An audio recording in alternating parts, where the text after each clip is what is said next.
WA Podcast. Então, primeira vez que eu tô fazendo aqui diretamente de Houston com você, Gustavo Solon. Tudo bem? Muito bem, meu amigo. Obrigado pela sua vinda a Houston. Seja muito bem-vindo ao Nossa Texas. Senhora. Primeira vez que eu tô fazendo assim, né, nesse estilo, porque geralmente a gente faz uma mesa e tudo. E tá sendo muito legal esses tempos que estamos passando junto aí, né? É verdade, muito, muito agradável conhecer você, é um prazer muito grande. E que o WA Podcast seja muito bem-vindo aos Sacred Stone Studios em Houston. Tem que até Seja parabenizar bem-vindo. eles lá, né? Então, geralmente a gente sempre começa falando um pouco sobre o que é o podcast nosso aqui. O podcast é um trabalho que eu estou fazendo, assim, que é mais voltado à superação, à motivação, a tudo isso para as pessoas aí de casa poderem ver, né? E nada mais do que trazer uma pessoa como você que tem uma história maravilhosa para poder passar para nós brasileiros. Muito obrigado, meu amigo. Conta um pouco sobre a sua base hoje. Vamos começar do princípio? Sim, claro. Então, muito bem.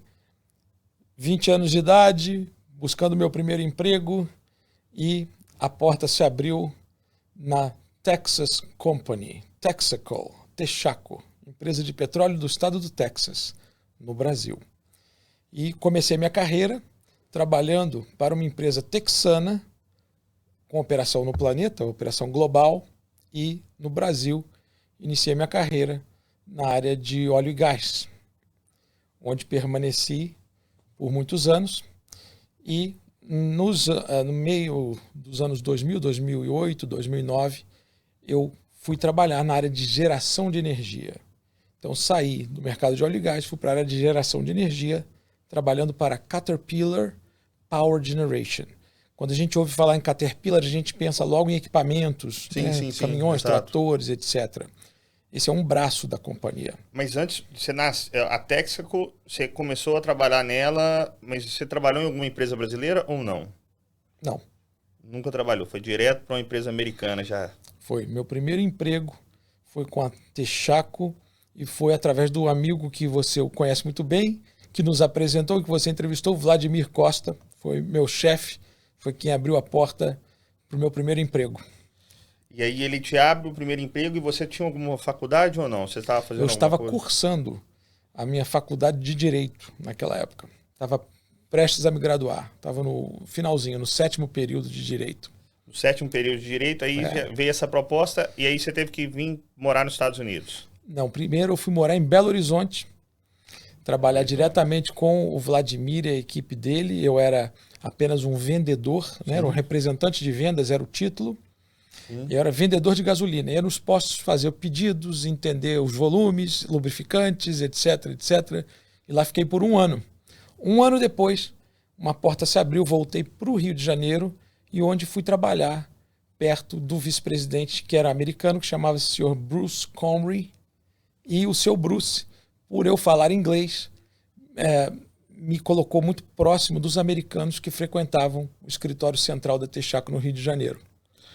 Até o momento em que houve uma oportunidade para que eu participasse de um conselho de marketing aqui em Nova York, de uma subsidiária da companhia chamada TIMM, T-I-M-M, Texaco International Marketing and Manufacturing. E eu, com 22 anos de idade, às vezes eu me olhava numa mesa de reuniões em Nova York e não entendia como que Deus tinha me colocado naquele lugar. Né? Naquela época não existia celulares com selfies, né? Então, eu não tinha como tirar um selfie, mas eu tenho muitas fotos dessa época da minha vida em que eu era um garoto de 22 anos, no meu primeiro emprego, sentando em boards de reuniões de tomadas de decisão global da companhia, uma das 7 irmãs do segmento de petróleo do planeta.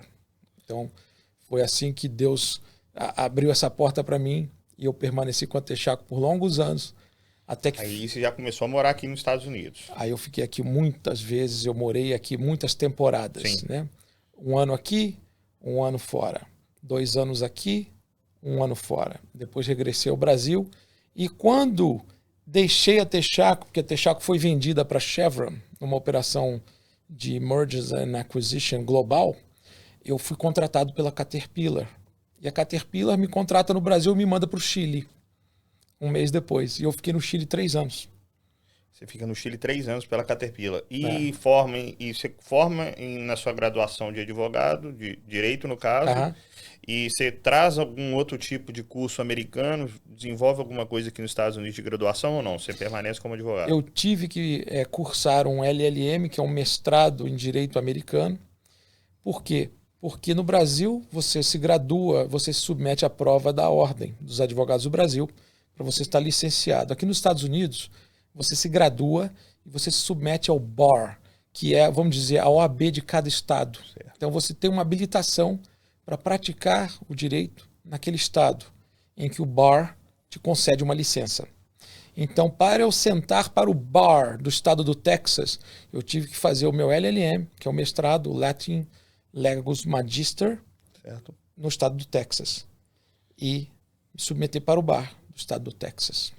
Então você teve que aumentar então a sua graduação para você continuar no mercado americano para o trabalho no eu, na verdade, eu estou no ambiente corporativo há muitos anos, então eu não frequento fórum, eu não faço foro, eu não faço audiência, eu faço a parte contratual, a parte corporativa do direito.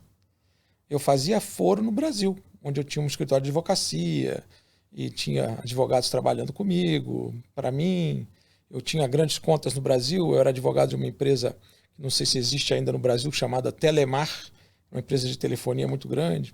Então, o meu escritório era o representante da Telemar em várias cidades do estado do Rio de Janeiro. Então, eu tinha advogados contratados só para fazer audiências para a Telemar. Que legal. Naquela época que eu tinha uma empresa de advocacia no Brasil, tinha um escritório de advocacia no Brasil, muito focado para a área de óleo e gás, por causa do meu background com a Texaco. Mas também atendendo a clientes na área de consumo, na área de relação de consumo, como a Telemar, como muitos outros mais. Né? Olha, que legal. Então, aí nasceu esse amor pela área de energia, então foi na Texaco, no caso. Na Texaco, exatamente. E também o amor pelo estado do Texas. Né? Que aí você... A Texaco, ela cria uma essência, ela faz o estado do Texas crescer dentro da gente. Todo mundo que trabalhou para Texaco, eu tenho ainda colegas que eu tenho contato da época, né? E eu vejo muito isso. Eles têm aquela relação, né?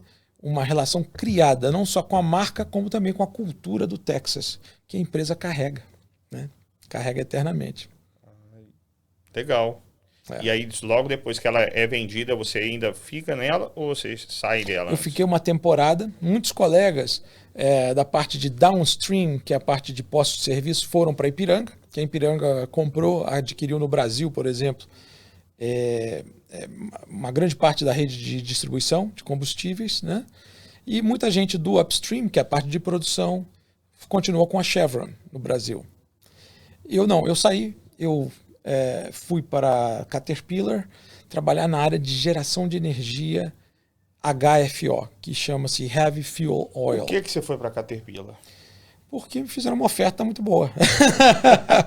Foi pela oferta, mas você já tinha um conhecimento já da energia, sobre energia, aí você falou, vou entrar na Caterpillar agora. Na verdade, eu tinha o meu escritório de advocacia no estado do Rio de Janeiro, com uma unidade no Rio, na capital, uma unidade em Petrópolis, na região serrana, onde eu frequentava muito, porque eu estudei lá até o 2º grau, enfim, tinha muitos amigos, família, os pais morando, meu avô fundou na região serrana do Rio a Cruz Vermelha Brasileira, em Petrópolis, numa época em que houve um grande desabamento, uma grande inundação em 1988, e nessa época meu avô funda a Cruz Vermelha, então nós criamos uma relação com a cidade de Petrópolis, e lá fiquei, e lá abri um escritório de advocacia, onde eu comecei. Depois abri no Rio, porque naturalmente você precisava estar perto do tribunal, onde você administrava a sede recursal, né, das demandas que a gente tinha no escritório. Essa migração para a geração de energia com a Caterpillar, ela aconteceu de uma forma sobrenatural, porque eu frequentava uns chats de conversa sobre cristianismo. E um dia, às 4 horas da manhã, eu estava falando com um pastor luterano que estava na Alemanha e conversávamos em inglês, porque todo mundo estava usando o idioma americano, porque facilitava, né? Eu tinha um alemão, um judeu, um brasileiro, numa sala de bate-papo, e a pergunta que foi colocada para todos foi assim: para você, quem é a figura mais equivocada da Bíblia? E aí cada um deu sua resposta e eu dei a minha. E eu falei, para mim, a pessoa mais equivocada da Bíblia é João Batista. Aí, mas por quê? Mas você está criticando a igreja batista? Eu falei, não. Estou falando da pessoa de João Batista. Aí o pastor, chamado Herbert Guzenda, da Alemanha, me perguntou, qual a sua crítica a João Batista? O que você tem contra João Batista? E eu disse a ele, veja só, se eu tenho um primo, esse primo se apresenta para eu batizá-lo, e quando eu batizo, eu ouço uma voz do céu dizendo, eis o meu filho amado, e vem uma pomba, paira sobre ele, e eu deixo ele ir, não sigo, eu continuo no meu ministério de batismos, como João Batista ficou, e não segui Jesus, eu acho que ele cometeu o maior equívoco da Bíblia, porque se eu fosse João Batista, eu seguiria meu primo. Porque se eu ouço uma voz do céu dizendo, eis o meu filho amado, eu batizo nas águas, veio uma pomba, uma série de sinais, por que não segui-lo e me tornar o primeiro apóstolo? Então, para mim, a figura mais equivocada da Bíblia chama-se João Batista. Tanto o é que 3 anos depois Salomé pede a cabeça dele e ele é decapitado e morto. Se ele tivesse seguido Jesus, talvez fosse o Pedro dos apóstolos. Faz sentido total. Então, e assim, esse senhor alemão, que é um pastor luterano, gostou muito da minha resposta, ficou entretido com essa visão sobre João Batista e disse, o que você faz da vida? Eu falei, eu sou advogado, eu tenho um escritório de advocacia aqui no Rio de Janeiro, no Brasil. Ele falou, poxa, eu estou precisando contratar um advogado na América Latina, mas ele tem que falar espanhol, você fala espanhol? Eu falei, falo espanhol fluentemente, escrevo também espanhol. Ele falou, poxa, então eu gostaria de entrevistar você na semana que vem, você poderia? Eu falei, mas eu não tenho como ir à Alemanha para uma entrevista, eu tenho uma série de coisas para fazer aqui. Ele falou, não, eu vou mandar uma passagem a você, você me encontra em São Paulo ou em Recife e eu vou ao Brasil entrevistar você. E esse homem veio ao Brasil uma semana depois, me recebeu de bermuda, sandália de dedos, camisa social e me deu o cartão dele. Ele era o CEO global da Caterpillar Power Generation Systems, baseado em Kiel, na Alemanha. Olha, que legal. Então, a porta de trabalho com a Caterpillar foi aberta por Deus. Um milagre, uma conversa sobre João Batista, Jesus, etc. e tal. Gente, olha só como que Deus foi incrível na sua vida. E em dezembro de 2009 eu assinei um contrato com a Caterpillar, deixei o Brasil, me mudei para o Chile, imigrei para o Chile formalmente e nunca mais voltei ao Brasil. Nunca mais voltou. Exatamente. E dali você ficou quanto tempo no Chile? Você morou em Santiago? 3 anos. Eu tinha uma base em Santiago e tinha uma base em Iquique, no deserto do Atacama, coração do estado de Tarapacá. Então você ficava voando de Iquique para Santiago, de Santiago para Iquique. Tá, aí nós vamos passar da Caterpillar, aí você está desenvolvendo um trabalho de energia sustentável lá no caso, certo?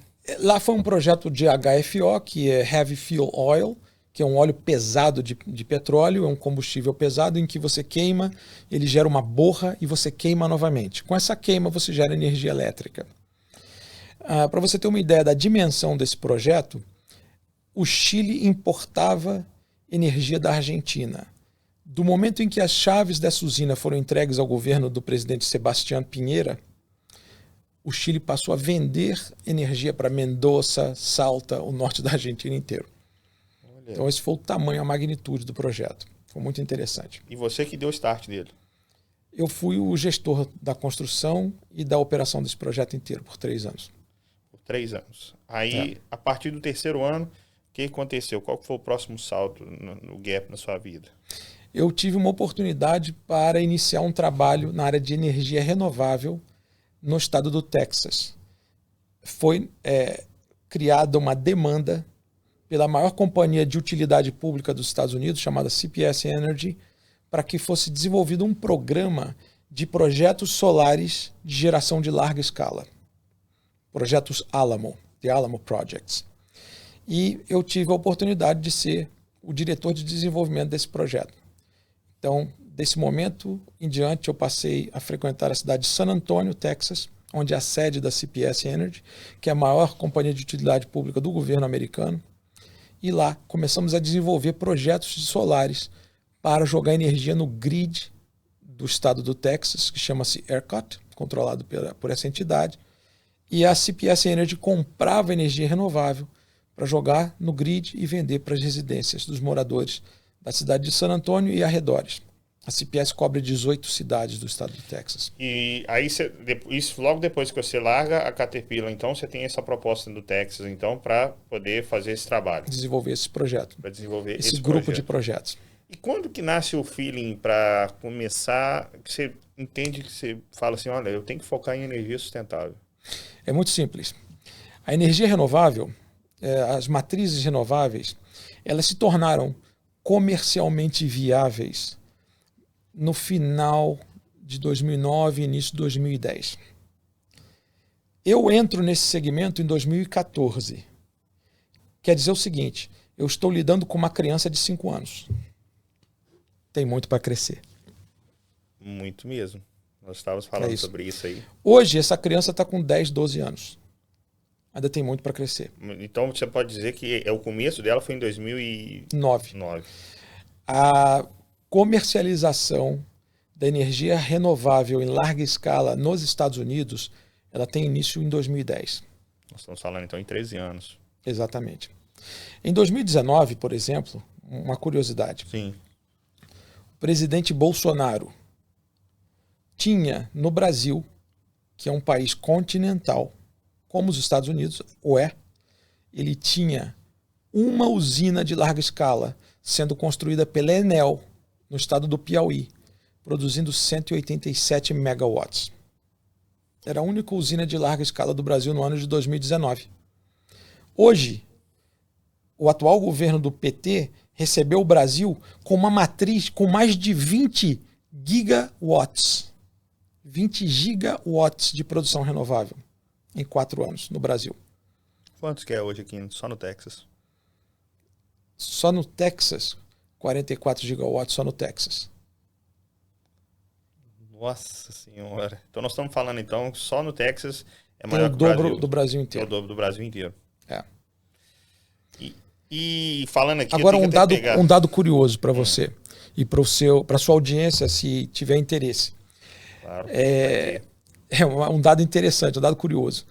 Toda a energia renovável gerada ao longo de um ano nos Estados Unidos inteiro, 50 estados americanos, são suficientes para alimentar os parques da Disney na Flórida por 17 dias. Vou repetir. Isso você não me contou, hein? Toda a energia renovável gerada nos 50 estados americanos durante 12 meses são suficientes apenas para alimentar os parques da Disney na Flórida por 17 dias. Em outras palavras, a criança ainda tem muito para crescer. É um segmento de mercado em franca expansão. Com certeza. E falando nesse início seu de expansão nessa área aqui no Texas, qual que é a empresa no Texas, só para me pegar aqui que você falou, que você saiu da Caterpillar e foi para... Eu fui desenvolver o projeto Alamo para a CPS Energy. CPS Energy. E depois dela você vai para uma outra empresa aqui também ou não? Eu assumi a vice-presidência do grupo Green Star Energy. Green Star Energy. É. E aí, como é que funciona? E aí, dali você já está entendido já sobre o assunto de energia já. Ali você já você vai desenvolver um trabalho com o que lá? O grupo Green Star, eles têm ainda, eu acredito, uma linha de manufatura de iluminação inteligente, iluminação pública inteligente, que inclusive me levou de volta ao Brasil. Eu estive na época com o prefeito Marcelo Crivella, que ocupava a prefeitura do Rio de Janeiro, para fazer um piloto para a comunidade do Vidigal, com luminárias LED inteligentes, com câmera, com sensor de disparo de arma de fogo, acidentes de automóveis, etc. Coisas que a gente tem muito aqui no estado do Texas, né? Por exemplo, você já deve ter ouvido falar em Wi-Fi. Você sabe o que é Wi-Fi? É o acesso à rede de informação por cabo, né? Wire-Fi. Você já ouviu falar em Li-Fi? Não. É o acesso à rede por ondas de luz LED. E já existe isso já? Todos os parques aqui de Houston, você está fazendo o seu jogging de manhã, você liga o seu telefone e você tem acesso à internet por Wi-Fi. Aí você fala, mas peraí, Gustavo, eu entro no parque do Memorial Park, por exemplo, e as luzes estão apagadas. Eu não vejo a luz durante o dia. Lê do engano. Os lumens são muito pequenos, a olho nu você não vê, mas as luzes estão acesas 24 horas por dia porque elas estão emitindo Wi-Fi, o acesso à rede pelas ondas de luz. E você trabalhou com isso também? Ou... Eu era o vice-presidente da Green Star Energy. A gente foi o pioneiro em desenvolver isso com a Unisys da Índia. Nós éramos exclusivos fornecedores de Wi-Fi para todos os Estados Unidos. Gente, nós estamos no nível... cada vez que eu vou conversando com você, eu vou ganhando mais. E o povo vai ganhando mais. A gente se distrai, né? A gente se diverte. Mas sabe o que foi fascinante quando a gente chegou ao Rio com essas luminárias? No prefeito Crivella, na época, que nós tínhamos uma luminária pequenininha chamada Dwarf Star, estrela anã, o nome da luminária. E ela vinha com uma câmera, e essa câmera tinha 32 features de inteligência artificial.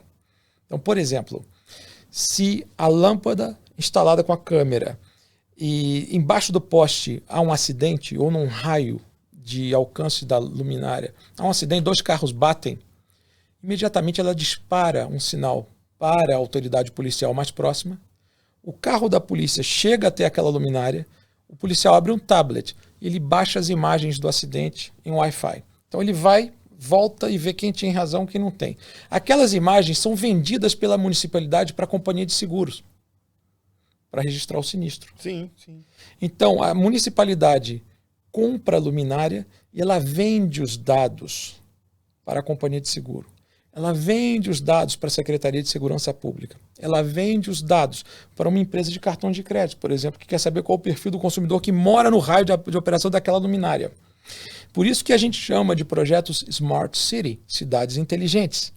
Porque a iluminação pública traz inteligência de dados para quem controla a municipalidade, a prefeitura, por exemplo.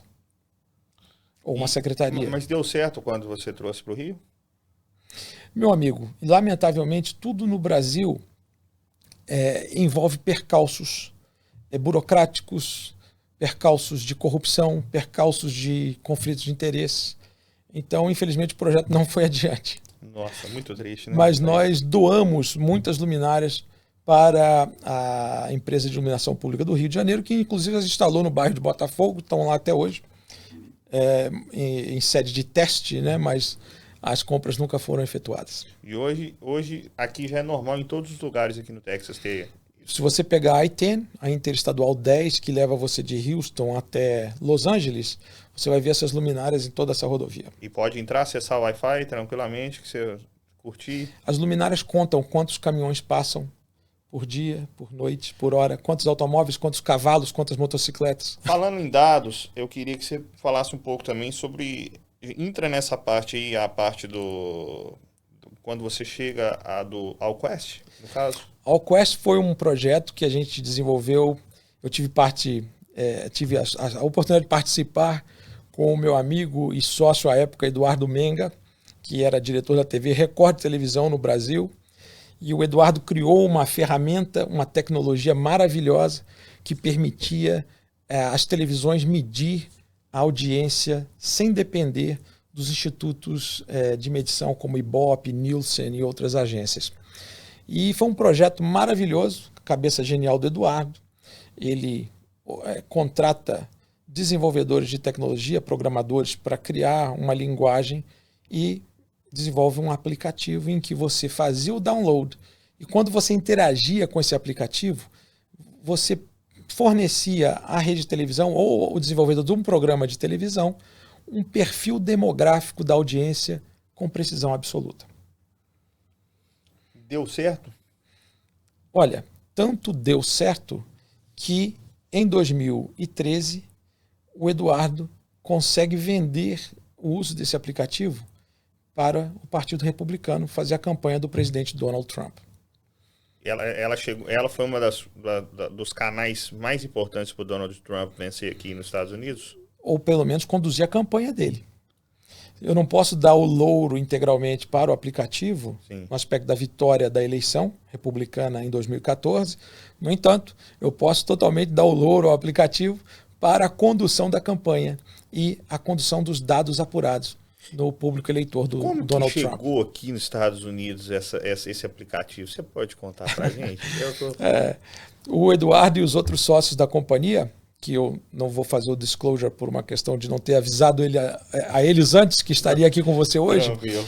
eles me pediram que viesse para os Estados Unidos, formasse uma subsidiária da empresa, e essa subsidiária teria o controle da licença do aplicativo no território americano, e a partir daí que eu tivesse a chance de obter um cliente que iniciaria esse projeto. E o cliente inicial foi o Partido Republicano do estado da Flórida, condado Kendall County e Dade County. 2 condados onde está Miami, a cidade de Miami, a cidade de Coral Gables. E foi assim. E aí explodiu. Deslanchou. Depois disso, tá lá no seu LinkedIn, que eu até procurei saber, você para no Facebook. Pois é. Quando nós apresentamos o projeto do AllQuest, o Eduardo pegou um avião, foi para a Califórnia e apresenta o AllQuest, a programação do aplicativo, a linguagem, o código, a codificação para o Google, através de um appraisal, uma avaliação feita pela Google e avaliou na casa dos milhões de dólares essa tecnologia, né? E torna-se notório o uso de pesquisas através de aplicativo ao ponto do Facebook decidir fazer pesquisas. Hoje, quando você entra no Facebook, as pesquisas vêm pop-up no seu newsfeed. Quando você está vendo o feed de notícias do seu Facebook, do seu Instagram ou de qualquer outra mídia social, você vai ver um pop-up de perguntas. Perguntinhas para você clicar numa caixinha dando uma resposta. Reparou isso? Sim. Então, isso era o conceito da AllQuest. Como o Facebook não conseguiu comprar o protocolo da tecnologia, eles criaram o próprio conceito de pesquisas deles hoje. E hoje, quando você entra em sites de navegação de notícias como MSN, Terra, etc., você tem muitas fases, quando você está vendo as notícias, em que eles começam a fazer perguntas e conduzir pesquisas de opinião. Você já reparou? Sim. Por quê? Essas pesquisas quantificam dados de extrema qualidade.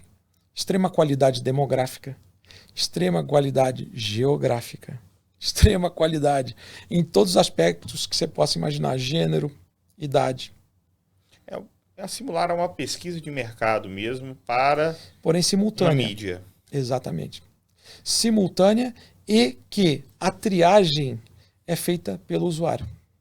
Porque quando você baixa o aplicativo captura o e-mail do seu telefone e já diz para o pesquisador quem é o seu carrier, qual é o seu plano, qual é o seu gênero, qual a sua cidade, qual a sua idade. São informações demográficas básicas que o pesquisador não precisa apurar do sujeito que está sendo objeto da pesquisa. Ele já vai captar automaticamente, ele captura com o download do aplicativo. Então, e você que nasceu aqui com você, junto com o Eduardo? Foi a ideia do Eduardo. Foi a cabeça do Eduardo. Eu fui o business developer do Eduardo. O Eduardo me chamou para o projeto para desenvolver o negócio. Ele falou, transforma a minha ideia num negócio. Esse foi o meu papel.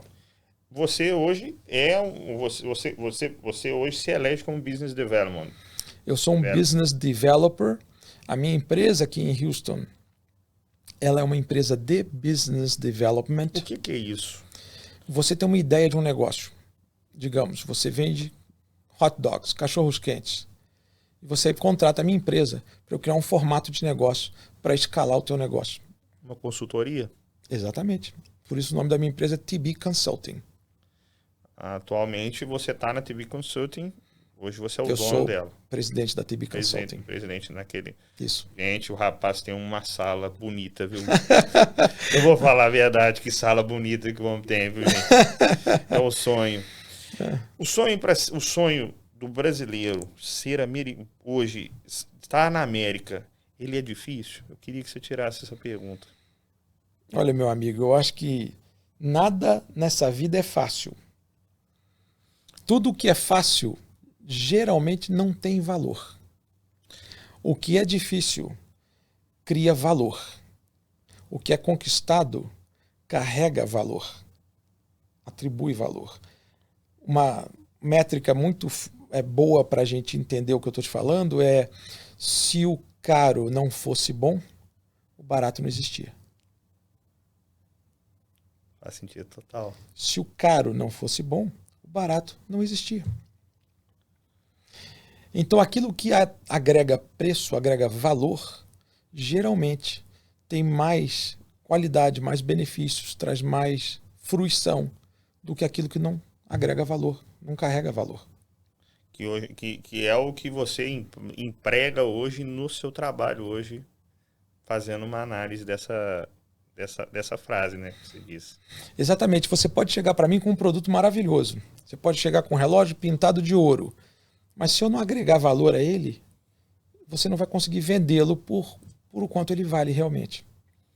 Isso aí é uma coisa que é tão complicada hoje, que você faz essa análise muito falando, até puxando esse gancho, como que é um americano, um empregado americano, ou até um dono mesmo, ele é diferente do brasileiro?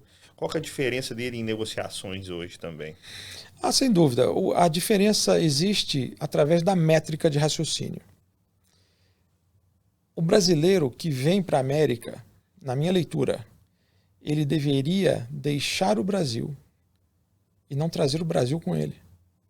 Ele deveria se adaptar à cultura americana e viver com uma realidade americana. Saia do Brasil e deixe o Brasil sair de você. Para quê? Para você crescer com a nova cultura. Explica essa nova cultura para a gente. É o princípio da boa-fé objetiva, da boa-fé subjetiva. Os Estados Unidos, ele é um país jovem, um país que teve sua independência em 1776, enquanto o Brasil foi conquistado em 1500, correto? Certo. E como os Estados Unidos se regem debaixo do princípio do sistema jurídico common law, não do sistema romano, que é o que rege o sistema jurídico brasileiro, nós temos aqui nos Estados Unidos o princípio da boa-fé objetiva.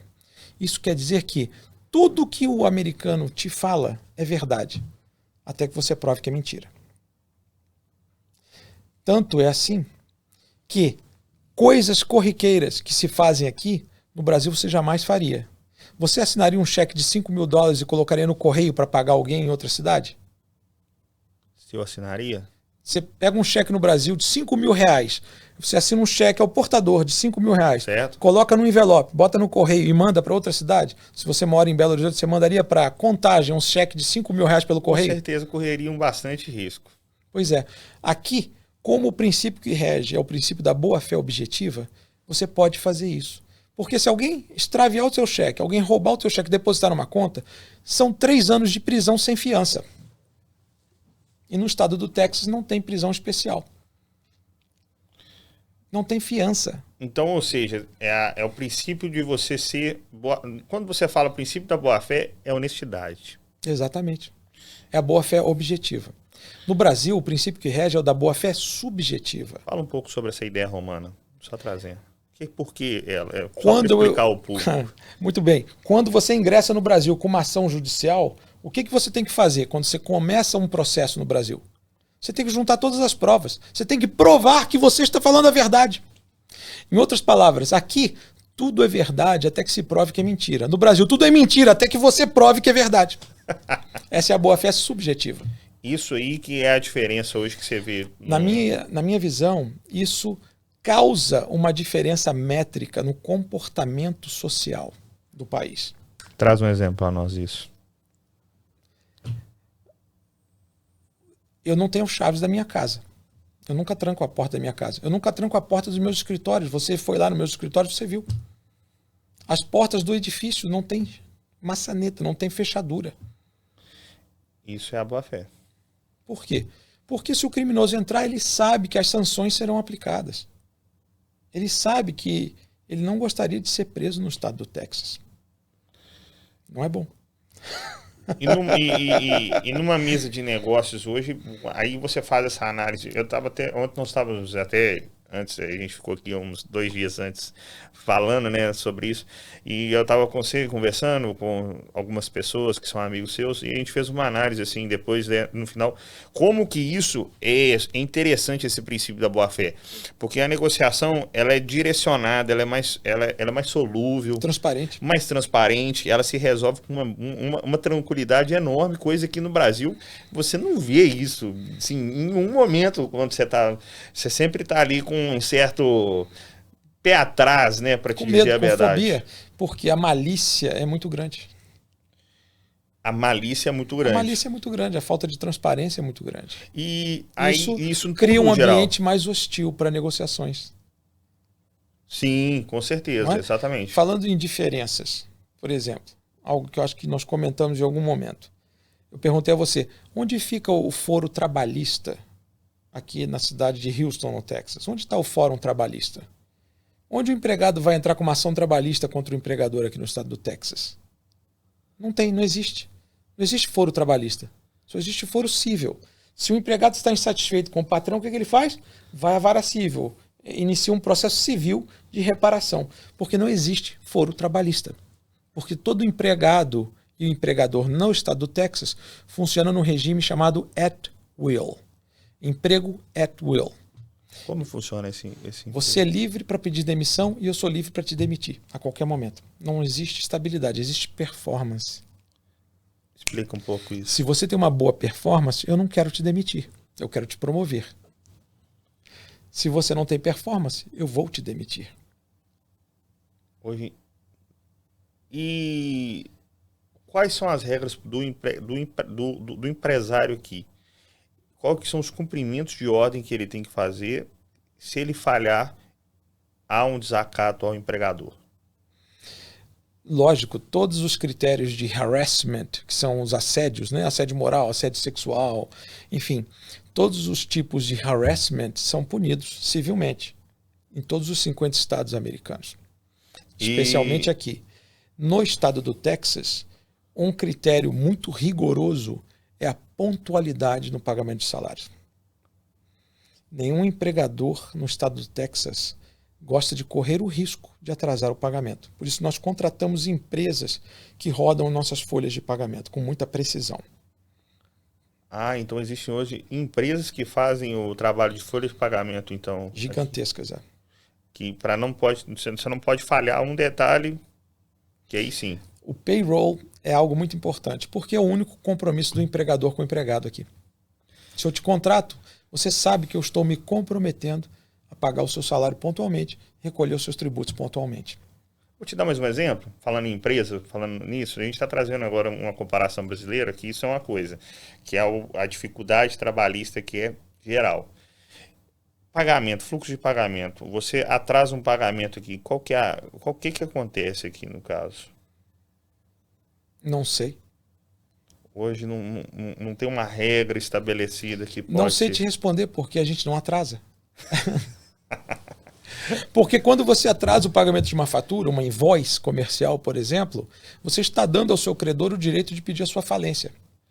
Já decreta falência, ele pode ter o direito de decretar a falência de sua empresa. Vai decretar o bankruptcy, que é a falência da sua empresa, pelo capítulo 13. O capítulo 11 é quando você pede sua própria falência. Chapter 11. Chapter 13 é quando um credor pede a sua falência. Esse é muito pior. Pois é. Então, por isso que eu não sei te responder sobre atraso, porque a gente não atrasa. Porque não tem atraso, né? Não pode acontecer aqui. É tudo bem alinhado, todos os processos. E é por esse motivo que o ambiente empresarial precisa ser favorável. Se ele for hostil, por exemplo, no Brasil, você que é empresário no Brasil, você tem vários inimigos. O primeiro inimigo é o teu cliente, que ele não quer te pagar. O segundo é o governo, que quer te tributar. O terceiro é o teu empregado, que quer te processar. Certo. Então o ambiente é muito hostil. E o quarto são os seus fornecedores, que não vão te entregar. Envolvendo esses 4 elementos, você tem logística, você tem armazenamento, você tem os utilities, né? A sua conta de luz, que é uma pancada no peito toda hora. Eu vou te fazer mais uma pergunta puxando esse gancho. Vamos supor, vou te dar um exemplo para você aqui básico. um americano, vamos falar até em nome do americano, assim, para fazer uma comparação, porque no Brasil, vou te dar um exemplo comparando o Brasil e os Estados Unidos. O brasileiro, ele monta uma empresa no Brasil, volta 2 anos, ele praticamente quebra. Para dizer assim, essa é a taxa demográfica que tem lá no nosso país. Como que é que um americano, sendo empreendedor, falou assim, eu quero empreender? Me explica isso, só para a gente entender. Tem essa taxa demográfica ou não? Ou ele já está preparado para isso?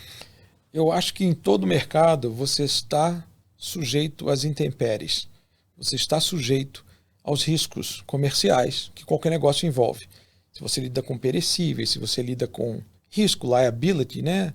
Responsabilidade civil, então você está subordinado às intempéries do mercado que você escolheu trabalhar. No entanto, você nos Estados Unidos, você tem muitas ferramentas que mitigam os riscos do empresário na hora que ele começa um negócio. Uma ferramenta só, você pode dizer para a gente? Existe um programa chamado Neurolocator, por exemplo, que ele mapeia uma rua, ele te diz, naquela rua, as chances de sucesso para um posto de gasolina, um supermercado, um restaurante, uma loja de vestuário, uma loja de sapatos, enfim, uma sorveteria. Então você tem programas que vão te dar um mapeamento por posicionamento geográfico, por exemplo. Já deixa tudo pronto já e... Não, já vai te dar números, vai te dar até o ticket médio. Olha, se você abrir uma sorveteria nessa rua, nesse CEP, você vai ter um ticket médio de $20. Cada cliente que entrar vai gastar em média $20. Então você já sabe que produto você vai vender para um cliente que tem um ticket médio de $20, $15. Se o ticket médio é de $10 e o cliente é de 12 a 16 anos, são crianças, o teu produto muda. Correto? Aí você vai ter um produto mais adequado para o público que vai estar te visitando. Se você tem acesso a essa informação previamente, suas chances de falir diminuem. Isso tem aqui no Texas ou nos Estados Unidos inteiro hoje? Não, eles fornecem para o mundo inteiro. Nos Estados Unidos é muito comum, né? Você tem fornecedores, né? HubSpot, Salesforce, você tem programas que te fornecem esses dados. Você tem que comprar o tipo de chave para você usar esses programas antes de empreender e abrir o seu negócio. Então existe uma previsão. Ou, se você preferir, você pode contratar a TB Consulting e eu vou ter o maior prazer de te ajudar. Aí, ó, já pode fazer já.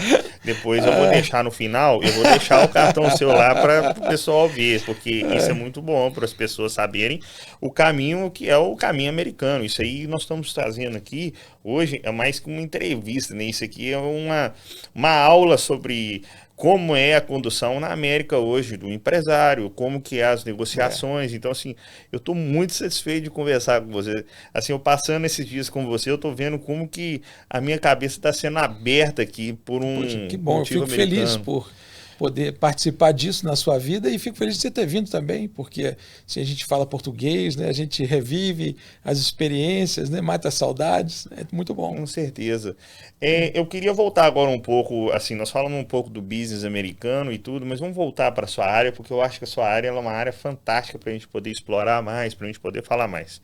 Hoje, energia renovável. Hoje você trabalha com energia renovável também. Como que é o trabalho hoje aqui de energia renovável hoje seu, na atualidade? Quando a gente pensa em energia eólica e solar, eólica, você pensa naqueles equipamentos caríssimos que muito poucas empresas têm acesso à construção, gestão e exploração. As turbinas eólicas são muito caras, todo mundo sabe disso. O ciclo de manutenção é muito caro também. E quando você pensa em solar, você pensa no telhado das casas com o painelzinho solar lá gerando energia através da radiação solar, correto? Correto. O que nós fazemos não tem nada a ver com esses dois mundos. Nós construímos usinas de larga escala. Eu não vendo energia elétrica para uma residência. Eu faço o fluxo dessa energia para o grid de distribuição.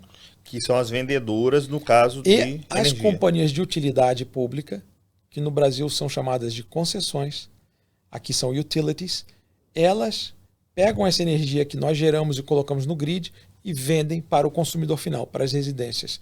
Então, nosso papel é criar o projeto de larga escala no início do ciclo, quando a gente joga energia para o grid e o grid repassa através das distribuidoras, das utilities, para o consumidor final. Tem incentivo americano para o nascimento de um projeto desse? Tem. Nós temos 2 incentivos. Um chama-se ITC, Investment Tax Credit, e o outro chama-se PTC, Project Tax Credit. Para um, você pode chegar até 20%, 22% de incentivo, e para o outro, você pode chegar até 14%. O presidente Biden, recentemente, através do Inflation Reduction Act, uma lei federal de 23 de janeiro de 2023, ele alocou uma verba somente para projetos renováveis de larga escala de 390 bilhões de dólares, com B. Por isso o mercado está borbulhando nos Estados Unidos, está um afluxo de empresas de energia renovável da Europa vindo para os Estados Unidos para, em aplicar, para fazer a interconexão de suas usinas geradoras com os grids dos estados americanos, ela tem o direito de receber uma fatia desse capital para aplicar na construção da usina renovável. E por que o governo federal americano está fazendo isso? Porque ele quer mais energia elétrica confiável e barata no grid para os usuários. Quanto mais energia elétrica confiável e barata, mais aumenta a produção de uma cidade. Não, mas você desenvolve uma nação. Não há desenvolvimento de uma nação sem energia elétrica. Quer um exemplo? Exato. Você gosta dos exemplos? Sim. Escolhe qualquer país da África. Vamos lá, Nigéria. Qualquer um. Entre no Google e consulte matriz energética da Nigéria. Quantos gigawatts hora são gerados? Aí você vai ver por que o país não é desenvolvido. Porque não tem acesso à energia elétrica. Sem energia elétrica, você não tem saneamento, infraestrutura, manufatura, produção e comércio. Aqui o que é forte hoje? É a eólica ou a solar hoje nos Estados Unidos? Nós temos um mix. Hoje a energia solar é a líder na produção renovável. A líder na produção renovável é solar. Em segundo lugar, é eólica. Em terceiro lugar, a biomassa. Em quarto lugar, sistemas de armazenamento com bateria de lítio e microlítio. Como funciona isso? Muito bem. Você, quando lida com um recurso natural, você está subordinado ao Cronos, a cronologia do dia. Certo. Porque à noite, por exemplo, o sol se esconde. Então você não tem geração solar. Certo. Em momentos de cirros ou de influxo eólico, você vai ver que suas turbinas vão reduzir a velocidade. Então você tem uma queda na performance na produção. Como muito bem disse a presidente Dilma, nós não temos tecnologia para estocar vento, né? Então, quando você tem uma queda no fluxo de ventos, você tem uma queda na produção eólica. Certo. Onde entram os sistemas de bateria de armazenamento? Exatamente nesses momentos em que você tem uma queda de performance. Porque nos picos de performance, as baterias de lítio armazenam o excesso da energia, não deixa ir para o grid, fica na bateria. Quando cai a performance de produção do painel solar ou da turbina eólica, a bateria kick in no grid e joga aquela energia que está armazenada para dentro do grid, manter o grid estável. Esse é o sistema BESS. Assim, isso para o pessoal até que é leigo no assunto, né? Os carros elétricos aqui são são usados essas baterias ou não? Os carros da Tesla, você tem hoje 4 grandes montadoras aqui nos Estados Unidos com um fluxo de produção grande. A Rivian, a Tesla, a Lucid, e são 2 mais que eu esqueci o nome agora. Eles usam bateria de lítio. Tanto que recentemente aqui no oeste do Texas, o Elon Musk fundou a primeira mina de produção de lítio do Texas, que pertence ao conglomerado de empresas dele também. Nossa, então hoje o Texas, então, hoje é a fonte dos Estados Unidos hoje aqui. Eu diria que o Texas sempre foi visto como uma roça grande, né? Hoje o Texas é a 9ª economia do planeta, não é na 9ª economia americana, é a 9ª economia do planeta. O estado sozinho, ele gera mais receita que os outros 43 estados americanos. Ele sobrepõe a receita do Brasil inteira. O Brasil é o 14º. O Texas é a 9ª economia do planeta. Então ele é maior até que a França da vida. Ele é maior que a França. Ele só perde na Europa para a Alemanha, que é a 6ª economia do planeta. Então você está lidando com é uma matriz de manufatura muito poderosa, muito rica e muito fluente, muito fluida. Você está com um índice de desemprego de 2%. Dentro do Texas hoje. Texas. Surreal que eu estou olhando aqui para você. Então, realmente é uma grande locomotiva. É um país dentro de um país.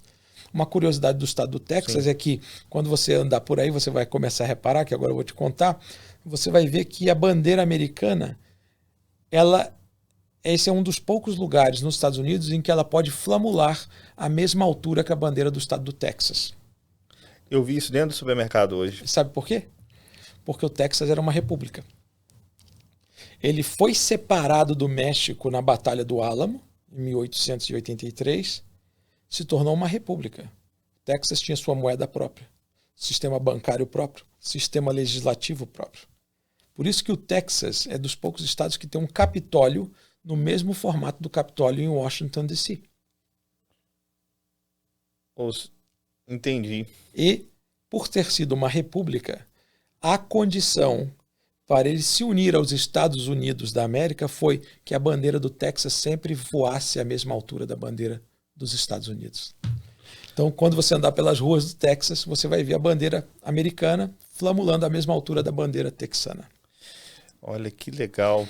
Em outras palavras, o texano ele tem muito mais prazer e orgulho de ser texano do que ser americano. É isso. Olha que diferença, né? Porque as pessoas, geralmente vão sempre para Miami, para Los Angeles, Disney, Orlando, ou para Califórnia. Ou para Califórnia. Então a gente nunca ouve falar de um estado igual esse. E assim, o projeto hoje que ele foi feito hoje, o WA Podcast, eu tenho que te contar também isso, eu não te contei. Ele é exatamente isso, é buscar informação e extrair informação onde a gente não vai procurar, onde a gente não vai achar. E você é uma pessoa que hoje está aqui hoje comigo, falando.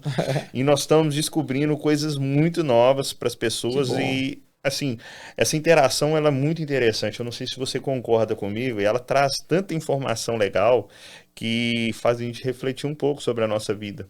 Mas, sem dúvida, é verdade. Porque, como a gente falou mais cedo, no almoço, é muito fácil se acostumar com o que é bom.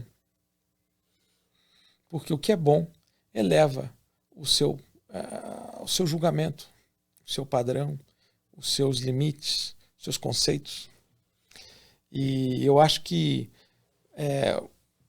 quem vem para os Estados Unidos e está disposto a conhecer a cultura, se adaptar à cultura, tem uma grande chance de aprimorar a qualidade de vida. Por causa de tudo que nós estamos falando aqui, né? Porque não tem erro, não tem falha. Eu falo isso, nós estamos falando aqui até para o empresário mesmo. Olha só, nós nomeamos várias dificuldades aqui para os empresários e que aqui meio que entrega pronto, como se fosse uma pizza mesmo, né? Vamos te dar um exemplo de um alimento. Meio que você entrega pronto, assim, tudo que você vê. Eu queria até que você falasse um pouco assim, de empresas hoje americanas que são de padrões que você vê perfeitos internacionais que faz você admirar hoje. Você tem alguma assim que você pode dizer pra gente? Poxa, tenho várias, né? A maior empresa de entretenimento do mundo é a Disney. A maior detentora de canais de streaming do planeta. A maior produtora de filmes de alta qualidade em pixelagem e animação. É a Disney. E você percebe por que isso?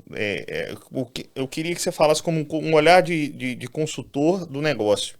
Como que você enxerga esse padrão de perfeição? É uma boa pergunta. A Disney, assim como outros masters em excelência de comportamento, eles têm uma preocupação em controlar a sua emoção, a sua experiência com o produto que eles estão te vendendo ou o serviço que estão te fornecendo. Em outras palavras, quando você entra numa loja de souvenirs da Disney, por exemplo, eles controlam o aroma que está no ar, a música que está entrando nos seus ouvidos, as cores que estão penetrando o seu globo ocular. Então eles controlam a experiência, a emoção, o sentimento do cliente. Isso traz excelência. Quer ver um exemplo? Certo. Houve uma grande enchente em Mumbai, na Índia. E a Disney, à época, ela fomentou muito suporte financeiro, ajuda, comida, remédios e mandou muitas coisas. E alguns executivos da Disney foram enviados à Índia para visitar pessoas desabrigadas. E uma daquelas casinhas que eles entraram, uma daqueles trapiches, né, casas pobres e, enfim, gente que não tem saneamento, etc. Eles entram numa casa, tinha uma criancinha e vão naquele único cômodo onde aquela criancinha dormia e tinha lá dentro um Mickey Mouse. Olha. E aí perguntaram, minha querida, o que houve? Por que você tem esse Mickey Mouse, você não tem outro brinquedo? Ela falou, não, o Mickey eu não podia deixar morrer na enchente. Uma criança que não fala inglês, uma criança que muito provavelmente não tem acesso ao que muitos dos brasileiros têm, americanos com certeza, outros países em desenvolvimento e desenvolvidos têm, mas ela quis salvar o Mickey Mouse. Então, uma empresa americana, que é global, e que acessa uma criança pobre em Mumbai, numa enchente, fazendo com que ela preze pela própria vida e pela vida daquele brinquedo que representa a ideia de um homem e seu irmão, Roy e Walt Disney. Então isso é excelência para mim. Perfeito.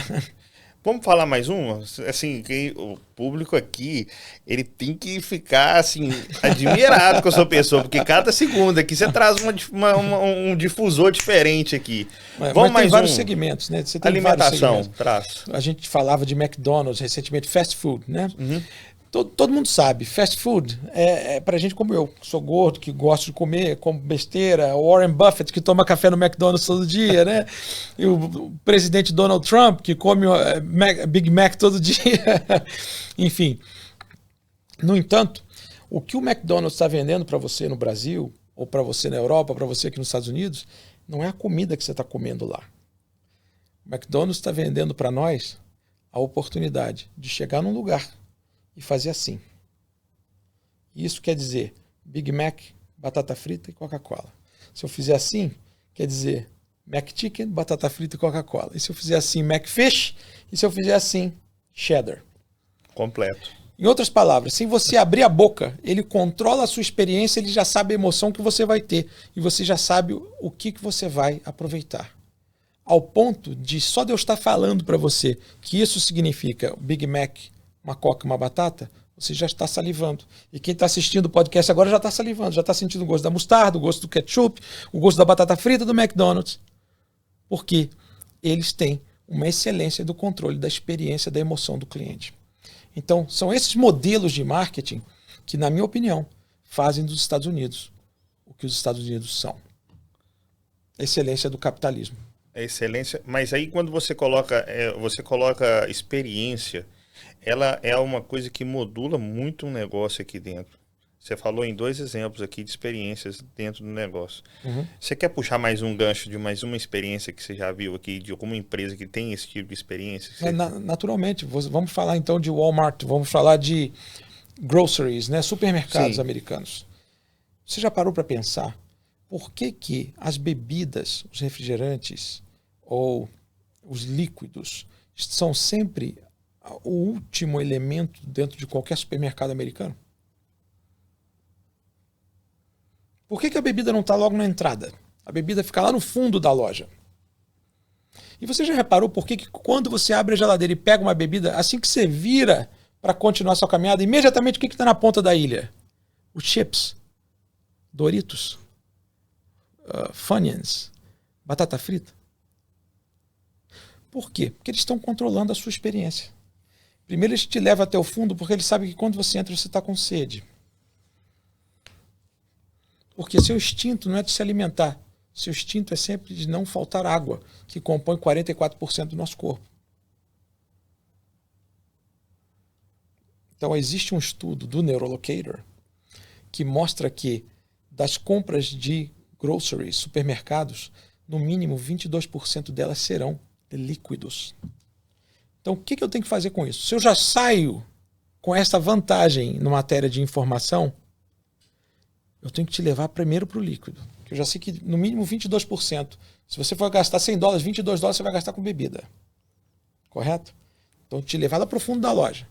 Já tomei $22 dos seus $100. Quando você vira, eu vou começar a tomar o resto.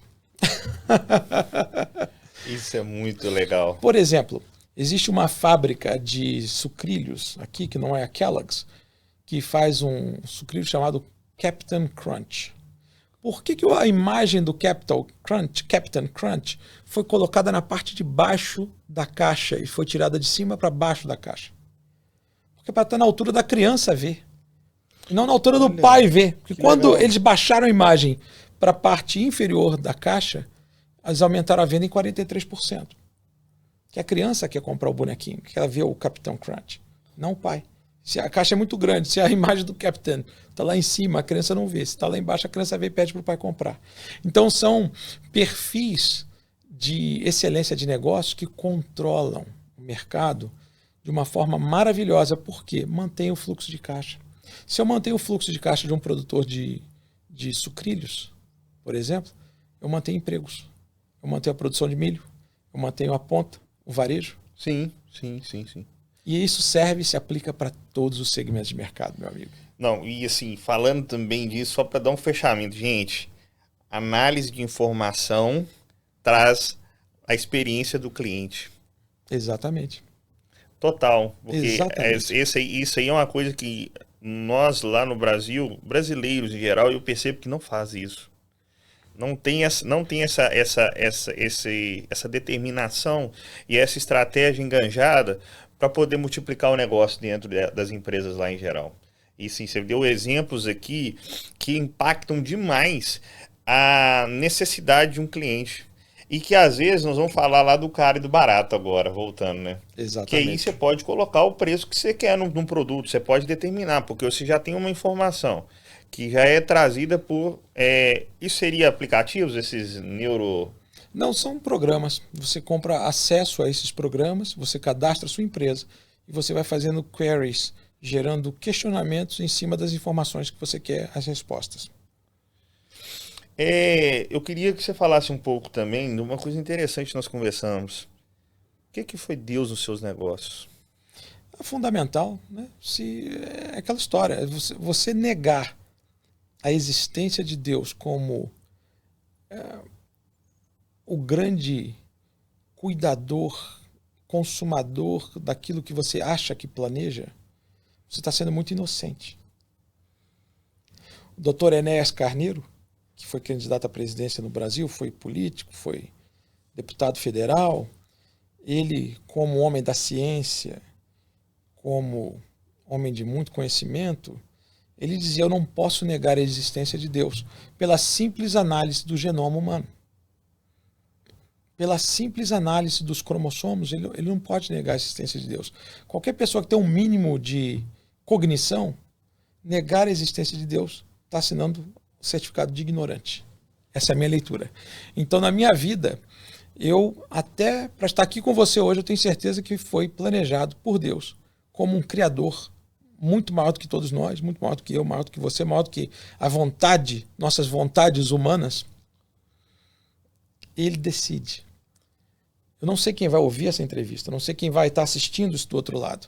Muito provavelmente, parte de um plano é que alguém escute que é fundamental se entender e se reconhecer que Deus controla todas as coisas. Todas as coisas. Todas as coisas. E hoje você vê que ele foi o homem que te ajudou ao crescimento seu hoje de tudo que você tem? Mas sem sombra de dúvidas. Eu vou te contar uma história então, uma história interessante. Eu, numa das minhas andanças pelo Brasil, eu estava na cidade de Curitiba, na rua Visconde de Nácar, no ano de 1999. Eu ficava num hotel que talvez tenha mudado de nome, na época chamava-se Hotel Rayon, em Curitiba, ao lado da rua 24 horas. E naquela noite, eu fui para umas reuniões da empresa na época, e naquela noite eu me aborreci, por um motivo que eu nem me lembro qual foi, um motivo torpe qualquer, uma besteira qualquer, e fiquei muito chateado. E as pessoas da empresa foram para um determinado jantar e eu não fui. Por inexperiência, gênio, ignorância, não sei por que motivo, não fui no jantar e me arrependi. E liguei para um colega que lá estava e falei: poxa, me dá o endereço, eu vou pegar um táxi, eu vou. Liguei do hotel, porque na época não tinha celular, né? Sim. Na época não tinha celular. E E eles riram de mim e falaram, não, vai no McDonald's. E eu fui. Falei, tá bom, obrigado. E fui pro McDonald's. No meu caminho pro McDonald's, estava tendo uma feirinha de artesanatos e aqueles pratinhos pintados, tipo porcelana, uma coisa bem cafona. E eu, muito arrogante, 22 anos de idade, achando que era o dono do universo, esbarrei numa mesinha e derrubei um pratinho no chão. Virei para a senhora muito arrogantemente e falei, minha senhora, não se preocupe que eu vou comprar, vou pagar o prato. Ah, não, meu filho, não quebrou. Não, eu vou pagar. E eu abaixo. Quando eu pego o pratinho e viro, o pratinho estava pintado com um versículo. E o versículo dizia, lembra-te do Senhor, teu Deus, nos dias da tua juventude. Esse prato está na minha casa aqui nos Estados Unidos. Eu tenho até hoje. Porque naquele dia eu entendi que tinha alguém controlando e comandando a minha vida.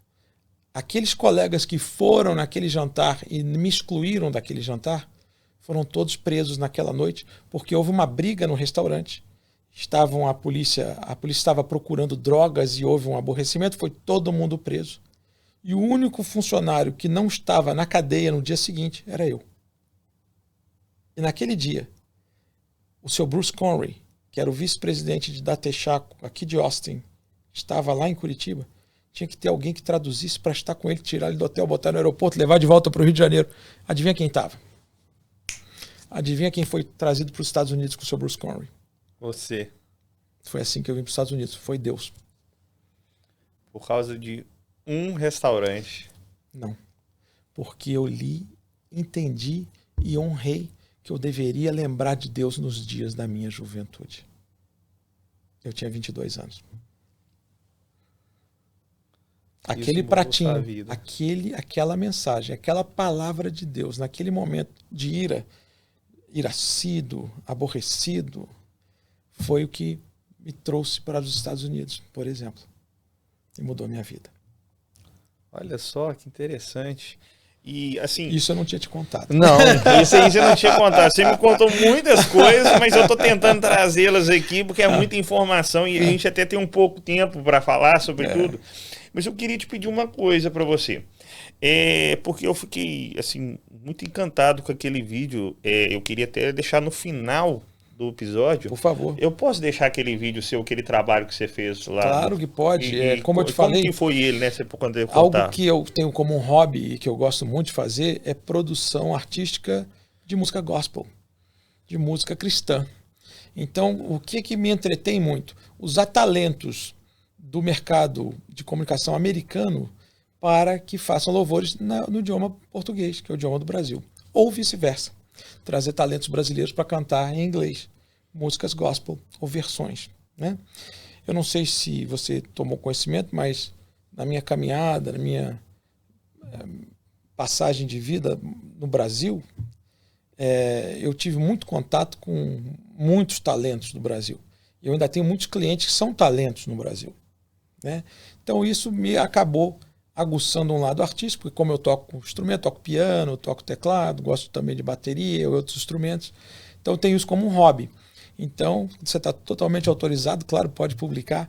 Esse vídeo que você vai exibir para a sua plateia, sua audiência, é uma canção de um ministro de louvor daqui de San Antonio, Texas, chamada I'm Not Ashamed, eu não me envergonho, né, é o nome da música.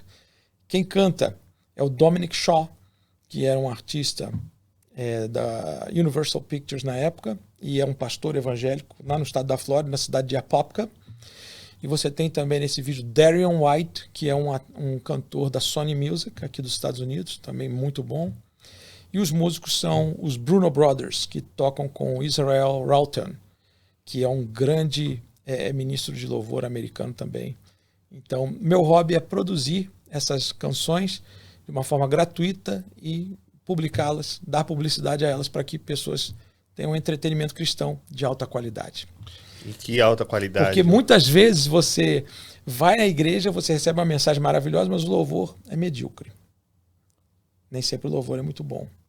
E quando Davi fala aos levitas, o que ele fala sobre os levitas? Os levitas eram mestres em seus instrumentos. Não era porque você, eu acho que eu toco bem, então eu vou tocar na igreja. O levita era mestre no seu instrumento. Então você tem que dominar o que você faz, tem que fazer com muita excelência, porque o louvor é um momento em que a presença de Deus se manifesta. Eu habito nos louvores. Olha que legal. Então, se o louvor não for de extremada qualidade, Deus não vai poder se manifestar naquele momento. Você não vai sentir a presença de Deus, você não vai sentir arrepio, você não vai sentir choro, não vai sentir quebrantamento, não vai sentir a unção naquele lugar. Por isso, o louvor tem que ser de excelência, na minha opinião. Sim, com certeza. E até bom que no final do vídeo eu já te agradeço você já para poder fazer esse... Eu quero colocar no final do vídeo essa canção porque eu achei uma canção muito bonita.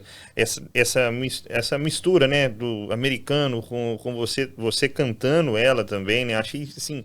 Eu fiquei escutando ontem umas 3, 4 vezes, falei, eu quero colocar. E eu nem te falei hoje. Não, fica à vontade. Eu coloquei até para falar, para falar assim, não, eu vou botar no final do nosso podcast, porque nem falo mais podcast, né? É um bate-papo que a gente está tendo aqui, claro, bem prazeroso. Nós produzimos mais ou menos mais 8 canções nos últimos 5 anos, mas infelizmente só essa eu tenho a liberdade pelas editoras de tornar público. Então está no YouTube, é livre, está liberado, você pode publicar à vontade. As outras canções a gente não pode, a gente pode exercê-las, né?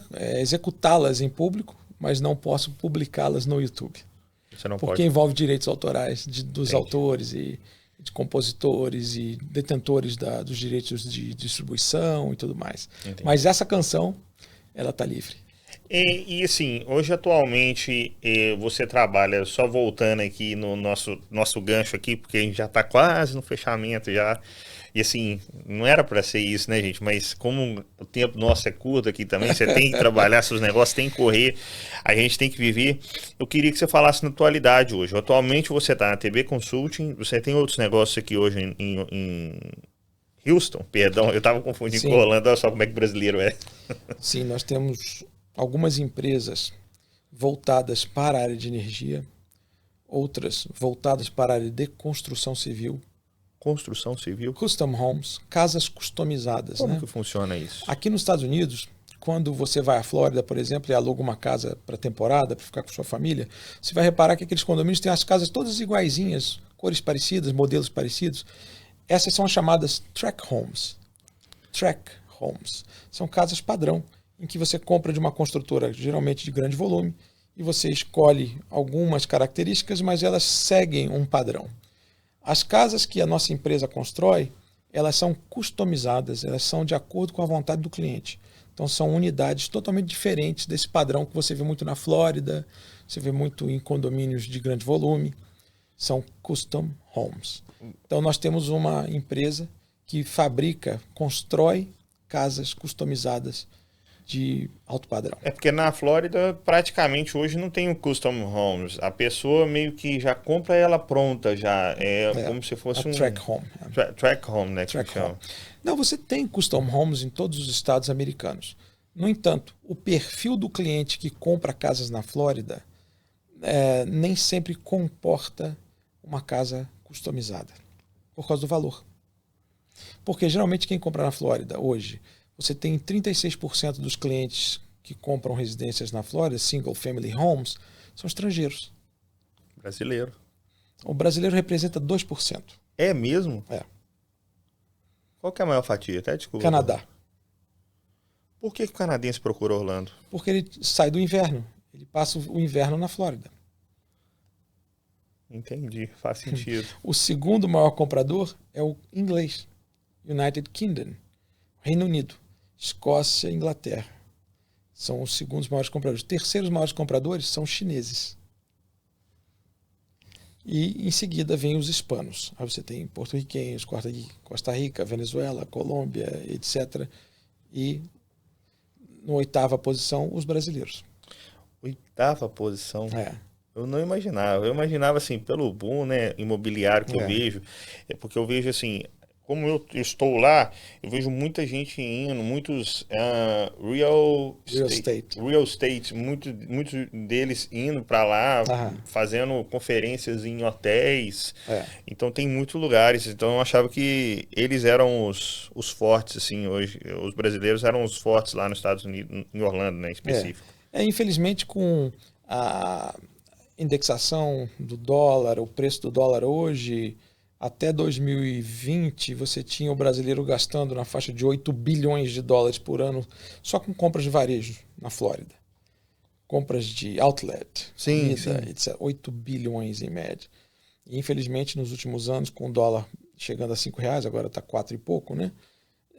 Esse índice caiu bastante. Então está na faixa de 6 bilhões de dólares hoje. Ainda representa uma fatia considerável. Que o brasileiro compra bastante. O canadense não compra como o brasileiro compra no varejo, por exemplo. Por quê? Porque no Canadá ele tem acesso a coisas que no Brasil nós não temos. É simples. Não vamos dizer nós, é eu. Mas porque eu nasci no Brasil, então me incluo.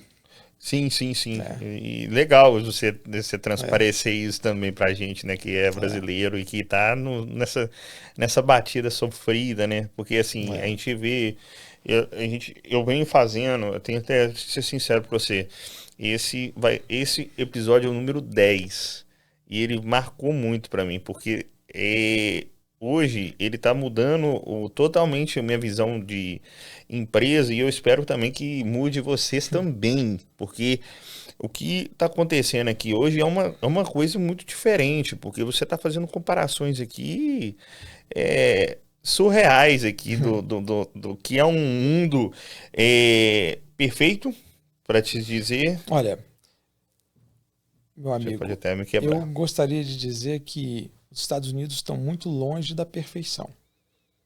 Mas os Estados Unidos estão muito adiante em ter a habilidade de fornecer dignidade para os seus cidadãos.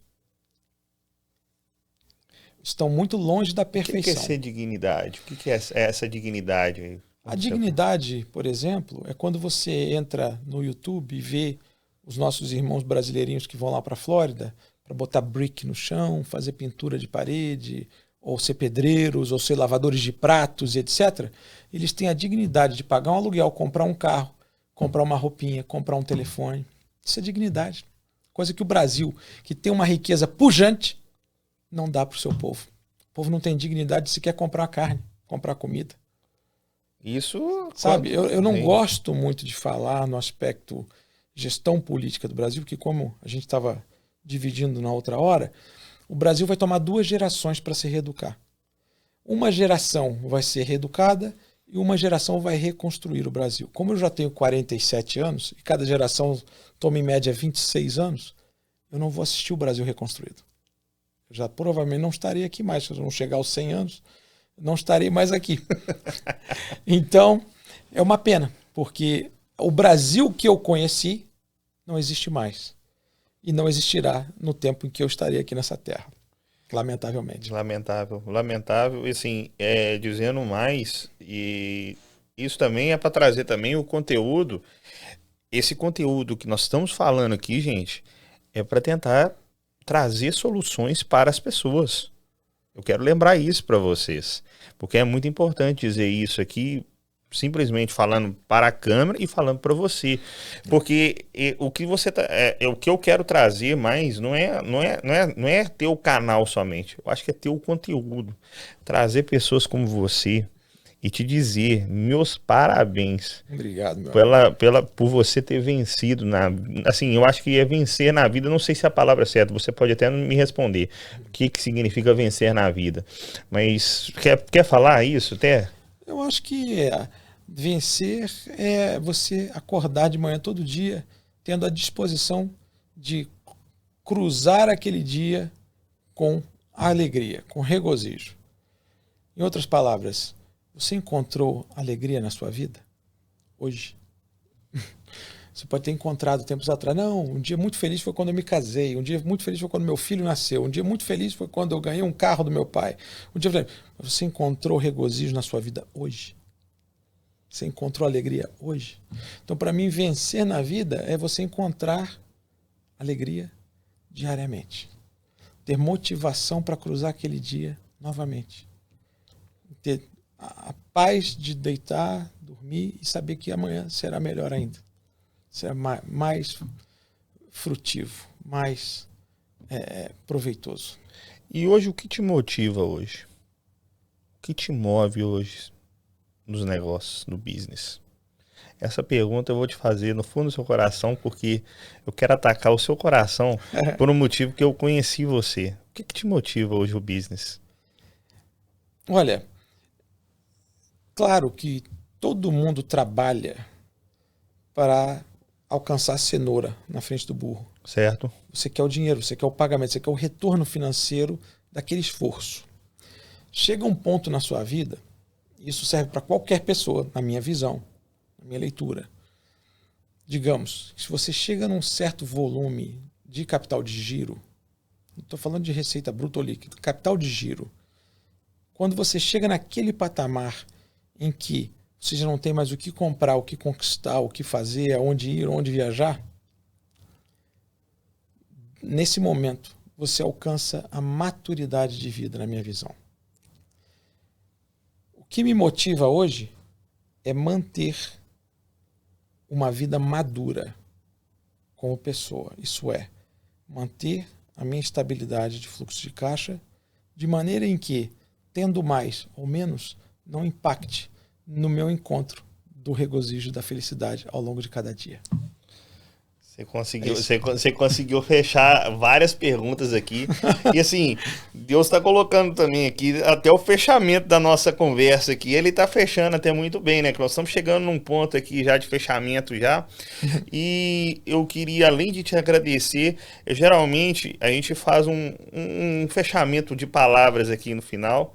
Mas antes da gente fazer o fechamento, eu queria agradecer aqui a Sacred Stone, que nos deixou aqui esse horário disponibilizado, né? Verdade. Agradecer a você pelo tempo disponível para poder falar, para poder levar para os brasileiros. Gente, veja esse vídeo, veja esse podcast nosso, porque ele muda muito a sua vida. Olha a pessoa que nós estamos falando aqui, um grande consultor de negócios hoje, e a gente falou sobre muitas diferenças que a gente pode, gatilhos, insights que a gente pode trazer para os negócios dentro do Brasil. É verdade. Então, assim, além disso, poder falar com você, assim, muito obrigado, tá? Estou, assim, até surpreso aqui com essas informações. A gente não tinha conversado, algumas a gente já tinha conversado já, mas é só, assim, te dizer que você é um vencedor, tá? Obrigado, meu amigo. E que Deus te abençoe. Amém. Você pode ter certeza. Eu quero que você fale essas palavras agora, sim, mas eu estou muito feliz de estar do lado da sua pessoa. Muito tá? obrigado. É um prazer. Obrigado por ter vindo até aqui. Claro. E quando eu for ao Brasil, vou ter a maior alegria de visitar o seu estúdio lá em Belo Horizonte. Com certeza. E estar com os amigos de lá. Mas é uma alegria minha. Muito obrigado. E para a gente fechar, né? Que a gente fecha com o final, com as últimas palavras aí, que a gente fecha eu sempre fecho com uma palavra e você me responde com outra palavra, mas é baseado na nossa conversa aqui, tá? Ok. Vamos começar? Vamos. Energia. Renovável. Consultoria. Resultado. Empresa. Vendas. Sucesso. Paz. Família. Casamento. E a última, o nosso grande amigo e o nome dele, Gustavo Solon. Um brasileiro pelo mundo. Obrigado por tudo. Deus te abençoe. Gente, obrigado, não deixa de ver o final não, porque essa música me tocou e espero ter tocado todos vocês, viu?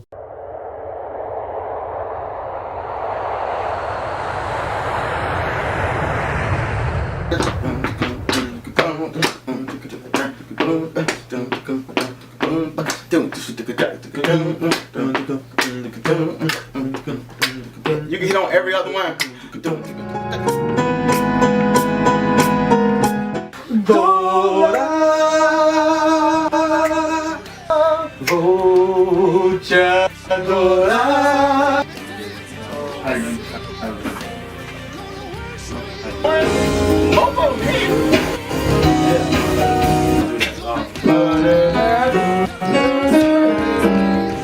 No, so punch that right out the head.